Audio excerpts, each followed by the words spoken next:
warahmatullahi wabarakatuh.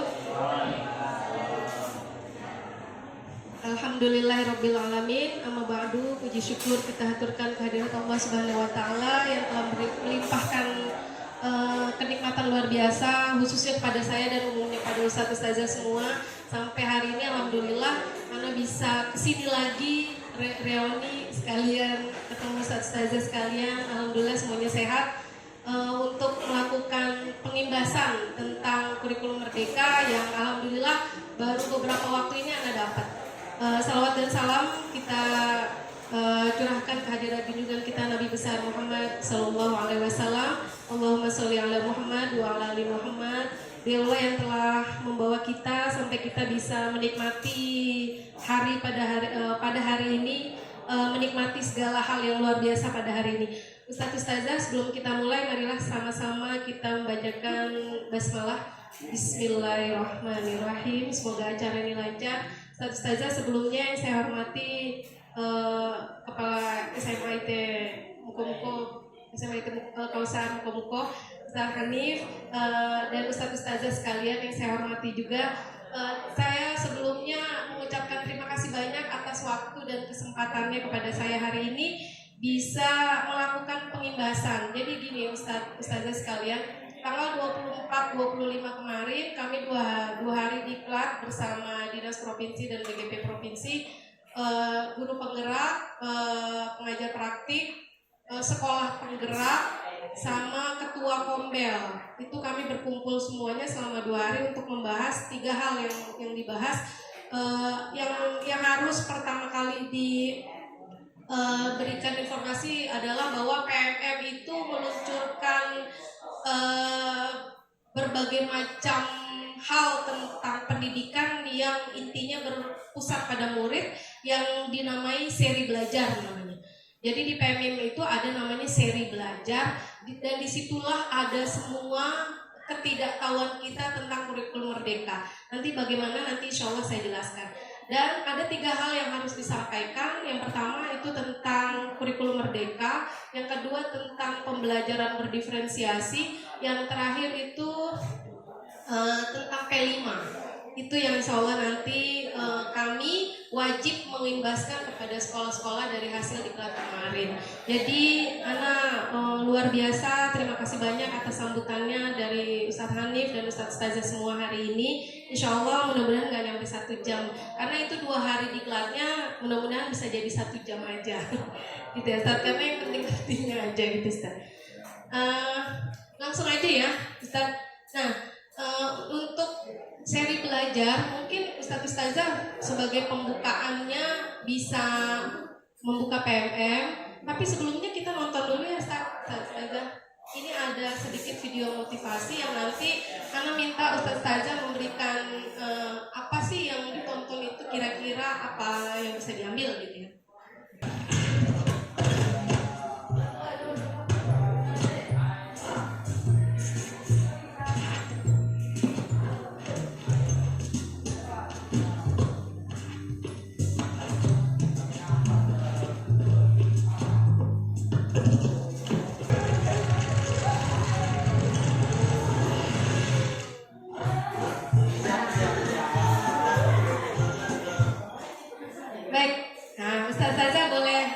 Komentar tentang video itu apa aja terserah, kira-kira apa?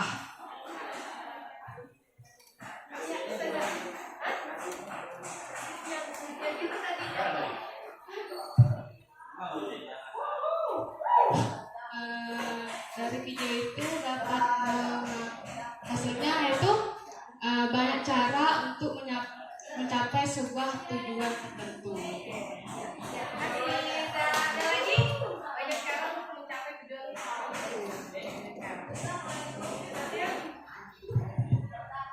Kalau anak ada 2 yang bisa diambil pelajaran dari video ini.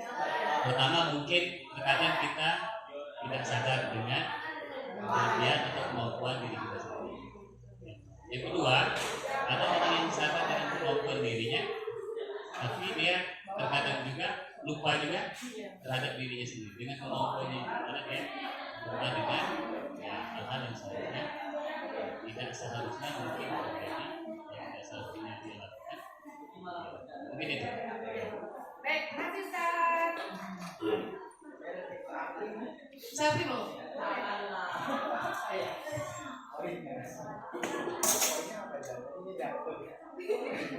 Oke, assalamualaikum warahmatullahi wabarakatuh. Jujur ya, dulu Anu juga pernah nonton film itu dan juga adegan tadi itu nostalgia banget ya.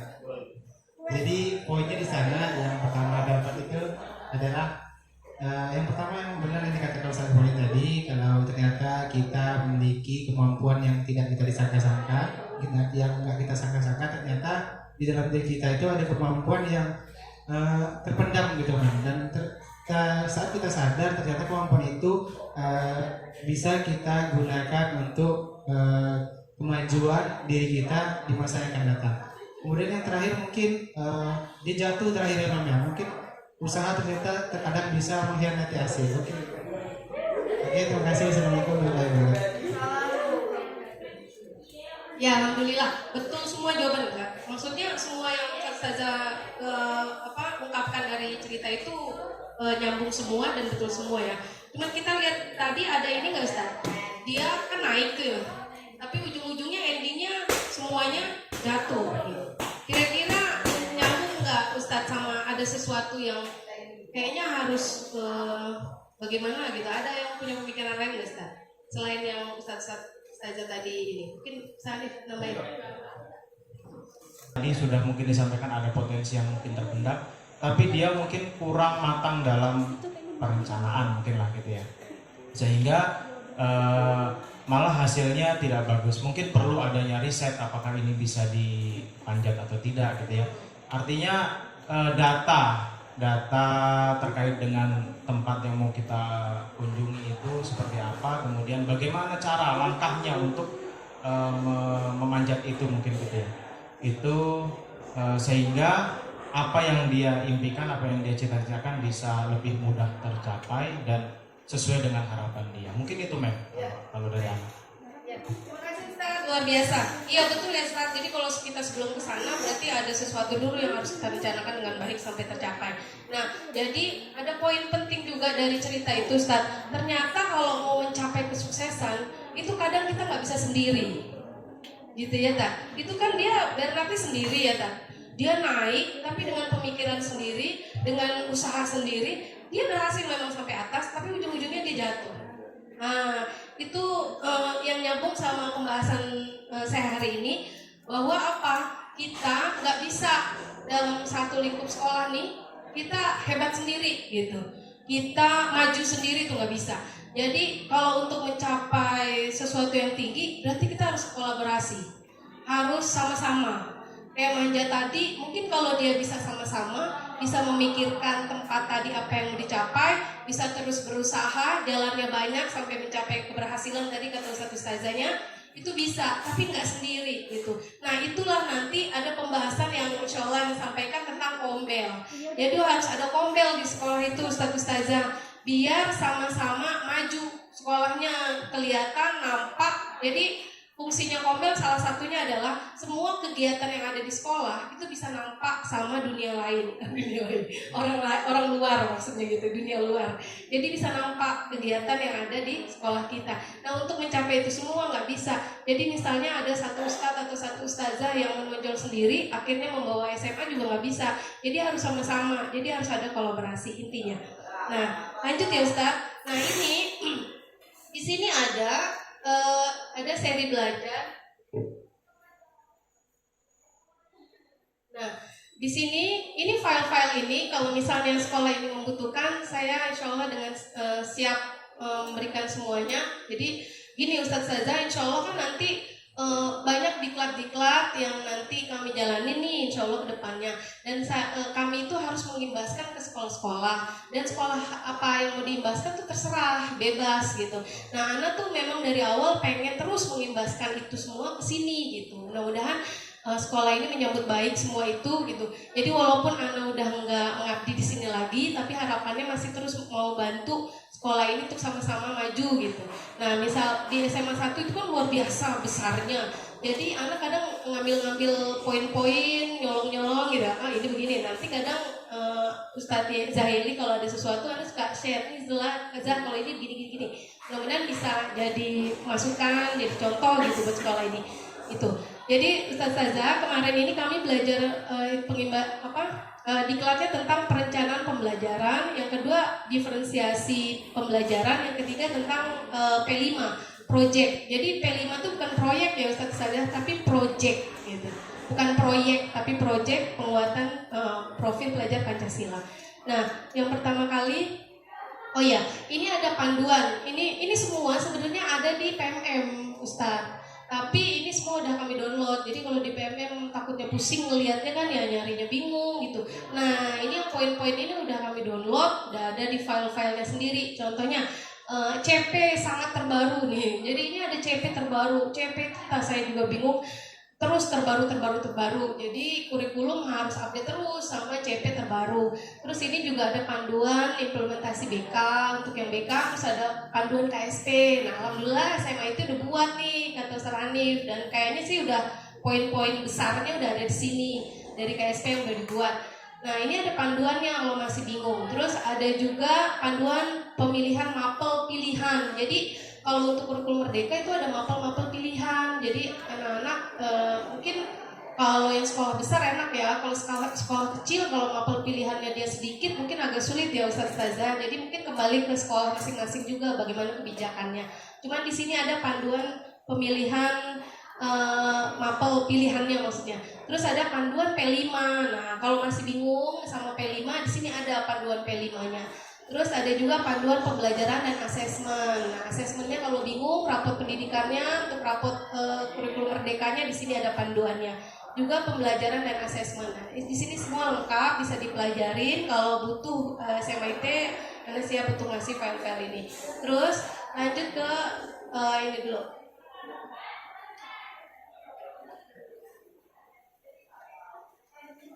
Nah, ini kita bahas tentang kurikulum merdeka dulu ya, Ustazah. Ini sekarang ini kan udah ganti menteri. Kita nggak tahu juga nih ini bagaimana. Tapi sampai detik terakhir kemarin sih ini masih dipakai gitu. Nggak tahu juga nanti. Alhamdulillah menteri pendidikannya kayaknya sih orang berbau pendidikan juga karena profesor dokter ya. Kalau nggak salah menterinya nanti tuh orang pendidikan banget katanya. Terus lanjut, ini ada kurikulum merdeka. Sebelum kita berdiskusi lebih lanjut tentang kurikulum merdeka, jadi ada beberapa hal yang harus kita ketahui tentang kurikulum merdeka. Jadi Ustazah cukup kalau pernyataan ini benar, Ustazah cukup tepuk tangan kalau benar. Kalau menurut Ustazah benar, cukup tepuk tangan. Kalau menurut Ustazah ini nggak benar, hentakan kaki. Berarti nggak benar gitu ya. Jadi ini nggak ada salah benar, ini pendapat aja gitu. Nah ini pertanyaan pertama, satuan pendidikan perlu menerapkan kurikulum merdeka secara serentak dan berada di tahap siap atau mahir. Kira-kira pernyataan di atas itu benar apa enggak, Ustazah? Silakan reaksinya.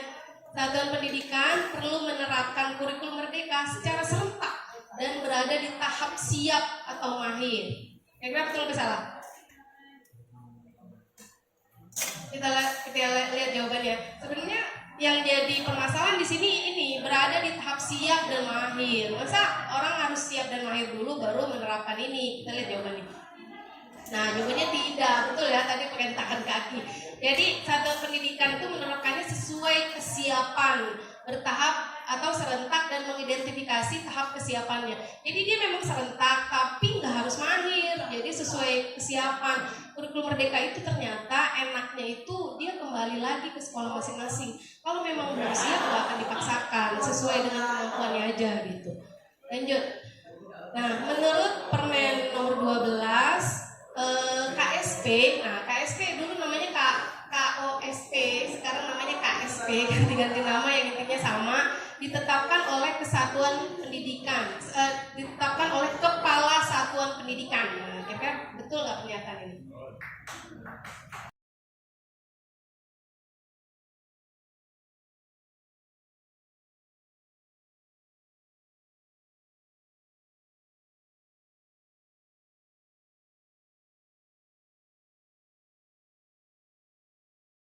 Karena kurikulum KSP ini ditetapkan hanya oleh Kepala Sekolah Satuan Pendidikan yang besar.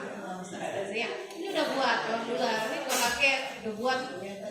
Terus lanjut. Format kurikulum satuan pendidikan tidak perlu dibuat seragam. Kira-kira gimana? Betul nggak? Betul. Coba kita lihat. Iya. Jadi bikin ini, Ustaz. Jangan nggak harus seragam. Terserah. Iya, identitas sekolahnya aja sesuai sama yang ada di sekolah masing-masing. Jadi nggak perlu seragam. Misalnya kalau dari ketebelan misalnya, sekolah sana tebel, mungkin harganya juga tebel atau gimana, sini tipis lah juga lah gitu. Pokoknya semua disesuaikan sama sekolah masing-masing.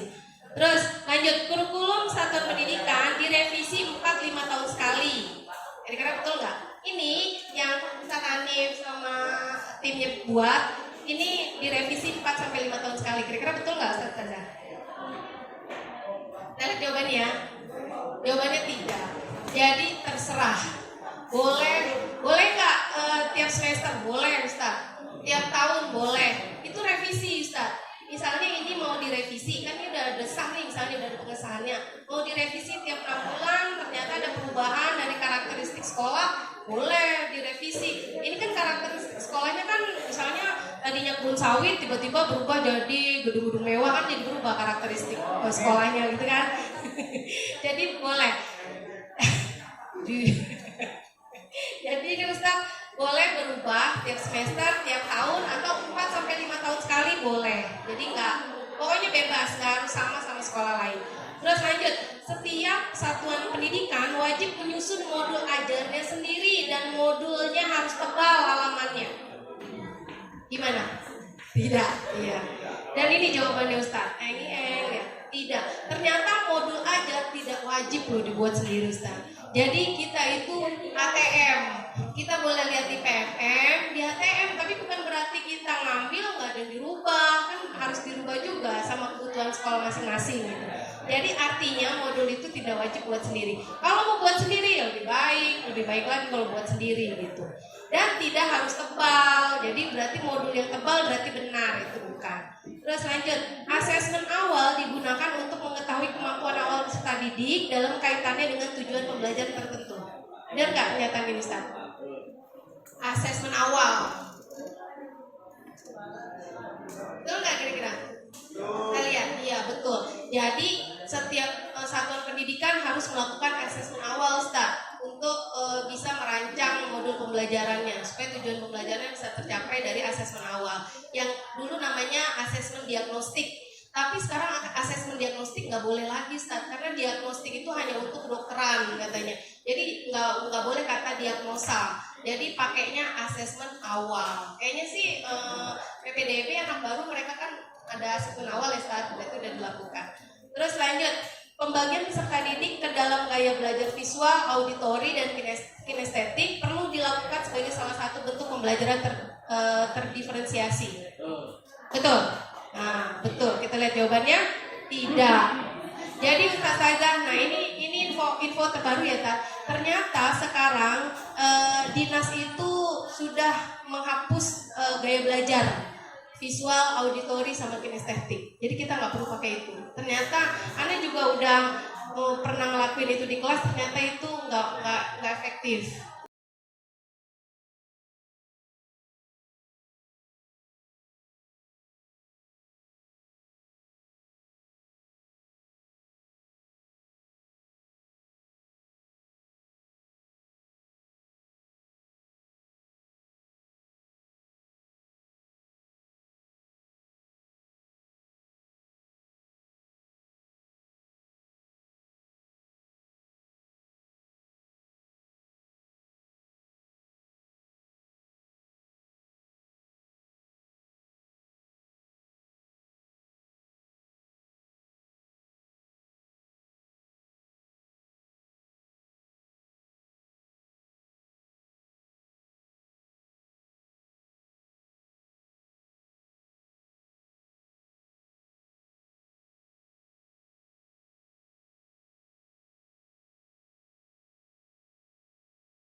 Nah, ini kurikulum merdeka dirancang dengan prinsip 3. Pertama, fleksibel. Fleksibel. Yang kedua, fokus pada muatan esensial. Yang ketiga, pengembangan karakter. Jadi kurikulum merdeka itu fleksibel, nggak memaksa. Jadi tergantung dari karakteristik sekolah. Jadi nggak sama Ustadz Ustazah. Jadi jangan pernah menyamakan sekolah kita dengan sekolah yang lain. Jangan. Karena karakteristik sekolahnya berbeda gitu. Jadi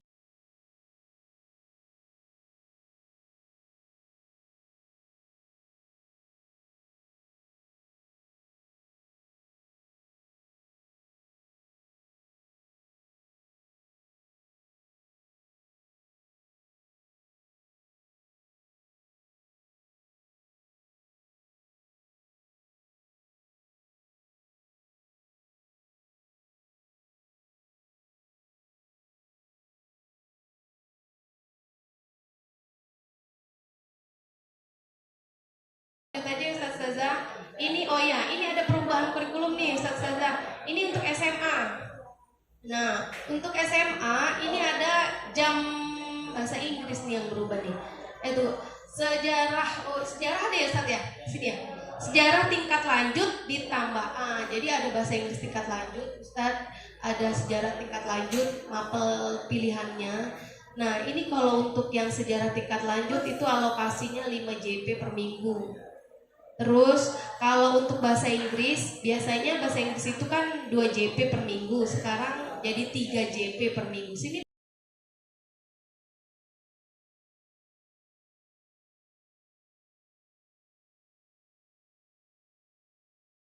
Nah, apa fungsinya? Sebagai dokumen hidup, sebagai khas satuan pendidikan. Jadi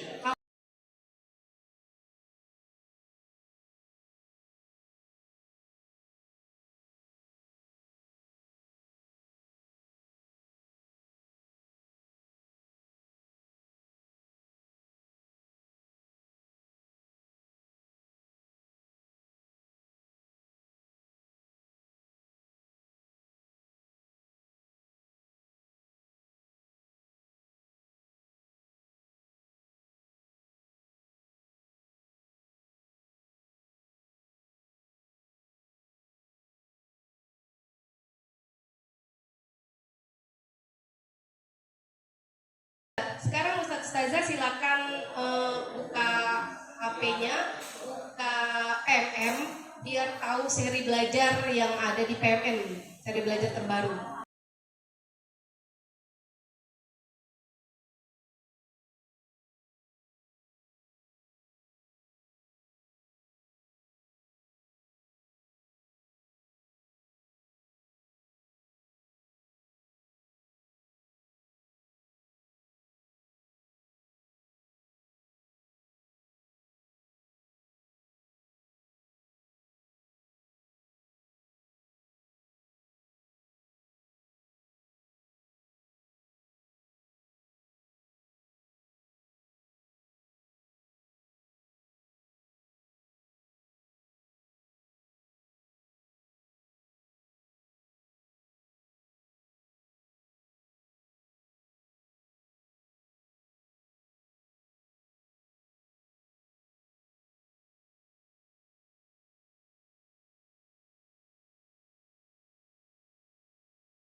Ini ada yang tadi nih di slide anu nih tadi yang kita buka topik.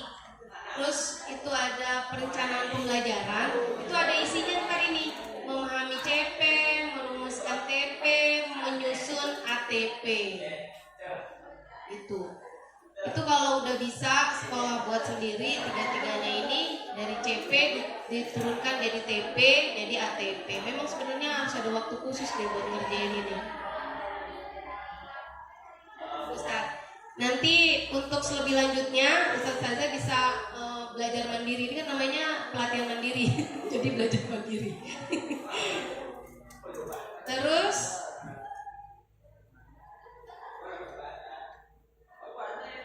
nah, ini untuk yang apa tadi? Menu pelatihan mandiri tentang perencanaan pembelajaran. Perencanaan pembelajaran yang isinya cuman CP, TP sama ATP. Itu dari ATP baru dapat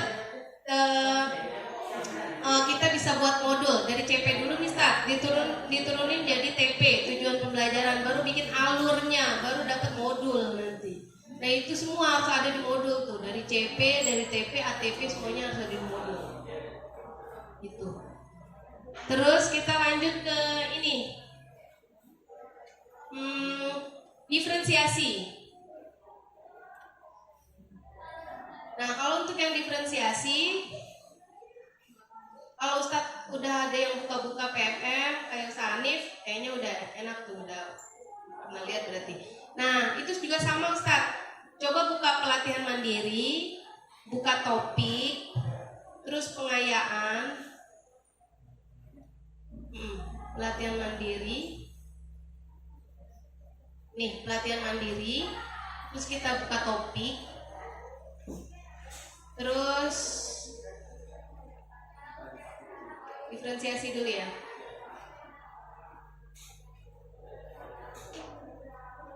Kalau ini tadi perencanaan pembelajarannya ya Ustaz, yang tadi ya.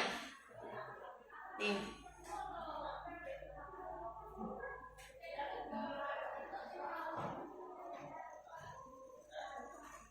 Sebenarnya kalau yang kurang sering buka PMM bingung nih buka gini.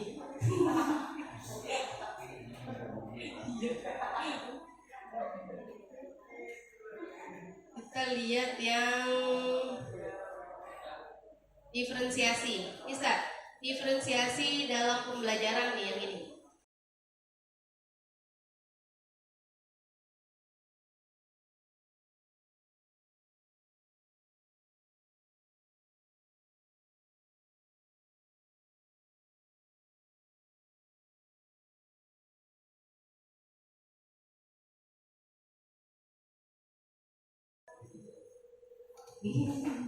Kalau udah dapat sertifikat Ustaz Ustazah, tadi Ana udah bilang juga sama Ustaz Hanif.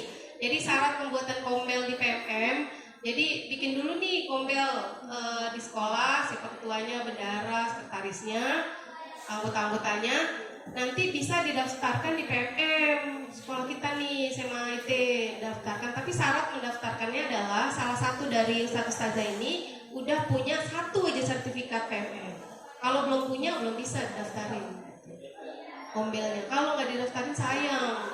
Kalau dia didaftarkan, kegiatan sekarang nih kan termasuk kegiatan kombel, bisa meluncurkan sertifikat sendiri nanti sekolahnya resmi. Sertifikatnya bisa dipakai. Gitu.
Baik Ustadz Ustazah, terima kasih atas perhatiannya. Mudah-mudahan apa yang Anda sampaikan hari ini bisa bermanfaat buat SMIT semuanya. Insya Allah mudah-mudahan kalau ada umur panjang, kesempatan, kesehatan, kita bisa bertemu lagi, bisa bareng-bareng lagi, Kombel SMIT bisa ada biar bisa sama-sama mengimbas sekolah-sekolah bersama-sama. Kurang lebihnya mohon maaf. Marilah kita tutup acara ini dengan bacakan lafaz hamdalah. Alhamdulillahirabbil alamin. Wassalamualaikum warahmatullahi wabarakatuh.